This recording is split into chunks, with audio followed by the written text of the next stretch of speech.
Assalamu alaikum, dear students. We were discussing about how Hitler came into power and how he changed the whole political structure of the Germany. तो हमने इस पहले topic में पढ़ा कि किस तरह हिटलर में पावर में आया और किस तरह उसने जर्मन में जो है डेमोक्रेसी को ख़त्म किया और किस तरह उसने वहाँ पे डिक्टेटरशिप कायम की या किस तरह उसने जो है दूसरी पॉलिटिकल पार्टी पे बैन लगा दी। तो पावर में आने के साथ ही जो अपने मुल्क को मजबूत बनाने के लिए ज़रूरी था उसको कि अपने मुल्क की जो है इकोनॉमी को रिकवर करना, अपनी मुल्क की इकोनॉमी को मजबूत बनाना। तो किस तरह इस इकोनॉमी को मजबूत बनाना है, तो इसके लिए जो है हिटलर ने क्या किया। हिटलर ने जो है इकोनॉमी की जिम्मेदारी एक इकोनॉमिस्ट को दी जिसका नाम था हजलमार शीशट। हजलमार शीशट जिसका नाम था, ये इकोनॉमिस्ट था, यानी अपने मुल्क की इकोनॉमी को रिकवर करने की जिम्मेदारी हिटलर ने जो है इसी को दी। तो इस पढ़े लिखे आदमी ने क्या किया, उसने फुल प्रोडक्शन यानी उसने यूज़ किया full production and full employment. उसने यूज़ किया, ये जो इकोनॉमिस्ट जो था इसने full production and full employment का इस्तेमाल किया। यानी अगर प्रोडक्शन ज़्यादा चाहिए, यानी अगर आपको ज़्यादा प्रोडक्शन चाहिए उसके लिए ज़्यादा से ज़्यादा लोग भी चाहिए, यानी उसके लिए लोग भी चाहिए। प्रोडक्शन बढ़ाने के लिए लोगों की भी ज़रूरत है, तो इससे एम्प्लॉयमेंट बढ़ेगी, यानी इससे एम्प्लॉयमेंट बढ़ेगा। हिटलर यानी ज़्यादा से ज़्यादा प्रोडक्शन बढ़ाने के लिए जो है ज़्यादा से ज़्यादा लोगों की ज़रूरत है, तो इससे लोगों के लिए जो है एम्प्लॉयमेंट जो है बढ़ेगी, लोगों का रोज़गार जो है बढ़ेगा। इसके साथ ही हमने देखा कि Hitler change the foreign policy.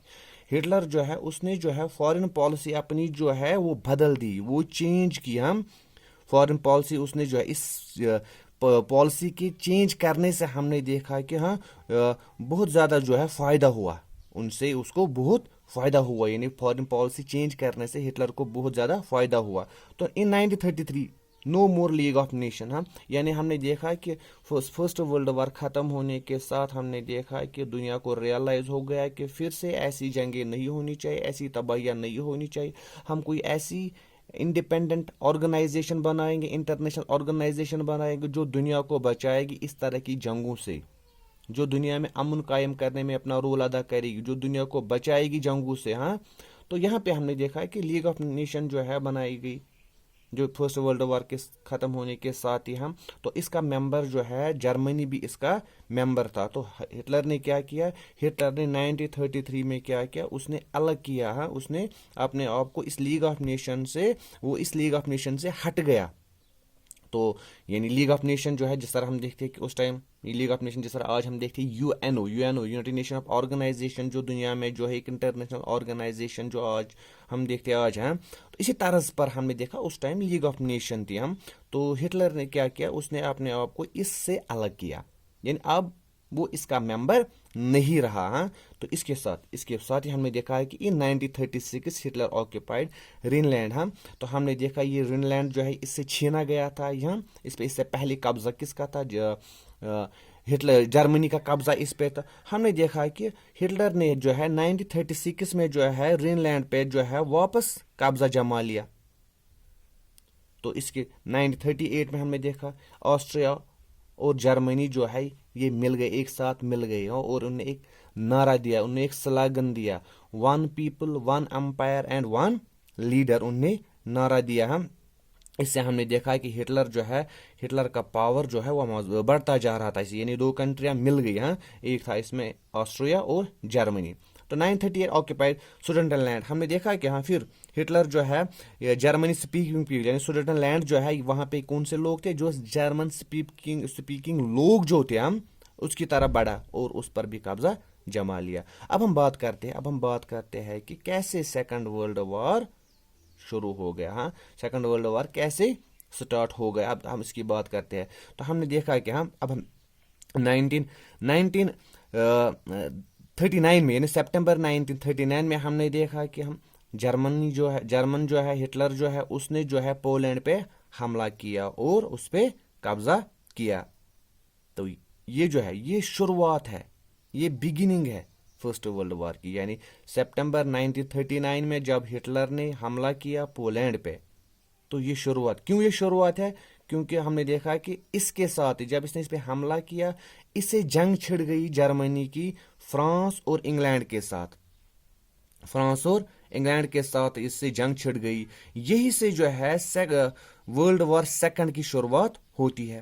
پھر ہم نے دیکھا سپٹمبر 1940، پھر ہم دیکھا سپٹمبر 1940 میں ایک ٹرپارٹی پیکٹ سائن ہوا. کن کن کے درمیان؟ جرمنی، اٹالی اور جاپان. ان تین کنٹریوں کے درمیان ایک ٹرپارٹی پیکٹ سائن ہو گیا کہ ہاں ان تین کنٹریوں میں جو ہے ان تین کنٹریوں نے کیا کہا کہ ہم ایک ساتھ جنگ لڑیں گے، ایک دوسرے کو سپورٹ کریں گے. تو یہ تین کنٹریاں جب ملی تو اس سے ہم نے دیکھا کہ ہٹلر جو ہے، ہٹلر کا پاور جو ہے وہ اور بڑھ گیا، وہ بڑھتا جا رہا تھا. تو اس طرح ہم نے دیکھا کہ جون 1941 میں ہم نے دیکھا پھر ہٹلر نے اٹیک کیا سوویت یونین پہ، سوویت یونین جس کو رشیا بھی کہا جاتا ہے. یہ بڑی غلطی تھی، اس نے یہ بہت ہی بیکار کام کیا. یعنی سوویت یونین پہ حملہ کرنا جو تھا اس نے بہت ہی بیکار کام کیا. کیونکہ اب جرمن جو ہے کیوں یہ اس نے بیکار کام کیا، کیوں اس نے یہ غلط کام کیا، کیوں یہ اس کی غلطی تھی ہم؟ کیونکہ اب جرمنی جو ہے ہم اس کو ویسٹرن بارڈر پر، یعنی اس کو ویسٹرن بارڈر پر جو ہے برٹش بمبنگ جو ہے جھیلنی پڑ رہی تھی. یعنی جو ہے ویسٹرن بارڈر پہ اس کو جو ہے برٹش کے ساتھ لڑنا پڑ رہا تھا، وہاں سے جو ہے برٹش بمبنگ کا سامنا کرنا پڑ رہا تھا. اور ایسٹرن بارڈر پر اس کو سوویت آرمی کا سامنا تھا. تو دونوں سائڈوں سے لڑ رہا تھا. اب یو ایس اے جو تھا، ہم نے دیکھا یو ایس اے جو تھا وہ اس جنگ میں گھسنا نہیں چاہتا تھا.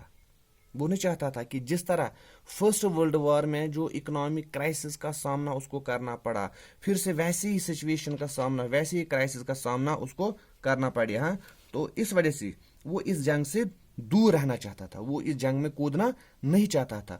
مگر ہم نے دیکھا کہ وہ زیادہ دیر تک اپنے آپ کو جو ہے اس جنگ سے دور نہیں رکھ سکا. کیوں نہیں رکھ سکا؟ یہاں پہ میں یہ بتانا چاہتا ہوں کیونکہ ہم نے دیکھا کہ جاپان جو ہے یہاں پہ Japan occupied Indo China and attacked U S A Pearl Harbor. یعنی ہم نے دیکھا کہ جاپان جو ہے جاپان ایسٹ میں اپنا پاور مضبوط کرنا چاہتا، اپنا پاور بڑھانا چاہتا تھا. تو جاپان نے جو ہے انڈو چائنا پر قبضہ کر لیا. یعنی اپنے پاور کو مضبوط بنانے کے لیے جو ہے جاپان نے جو ہے انڈو چائنا پہ قبضہ کیا. اس انڈو چائنا پر کس کا راج چل رہا تھا؟ اس پہ راج چل رہا تھا فرانس کا. یہاں پہ میں آپ کو یہ بات بتانا چاہتا ہوں کہ یہاں پہ انڈو چائنا کا مطلب جو ہے یہ انڈیا اور چائنا نہیں ہے. یعنی انڈیا اور چائنا، انڈو چائنا کا مطلب نہیں ہے، کیونکہ اس وقت انڈیا پہ رول چل رہا تھا برٹش کا. تو یہاں پہ جو ہے یہ بلکہ انڈیا چائنا جو ہے یہ تین کنٹریز، اس میں تین کنٹریز آتی ہے. انڈو چائنا میں اس وقت تین کنٹریز آتی، ایک آتا ہے اس میں ویتنام، لوز اور کمبوڈیا. ویتنام، لوز اور کمبوڈیا، اس میں تین کنٹریز آتی ہیں. اس کو کہا جاتا تھا انڈو چائنا.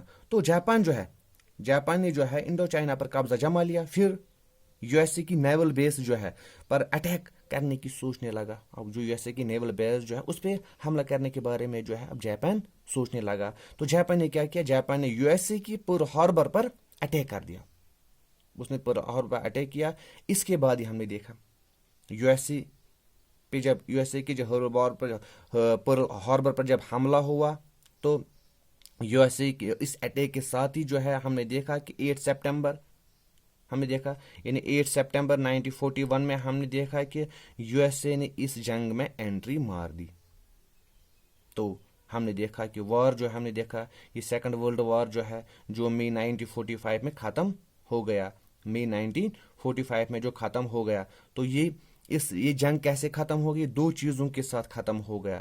ایک ہم نے دیکھا کہ ہٹلر کی ڈیفیٹ کے ساتھ، اور دوسرا کہ یو ایس اے جو ہے اس نے ڈراپڈ ایٹم بم آن ہیروشیما، اس نے ایٹم بم جو ہے ہیروشیما پہ ڈالا. تو اس سے ہم نے دیکھا کہ سیکنڈ ورلڈ وار ختم ہو گیا.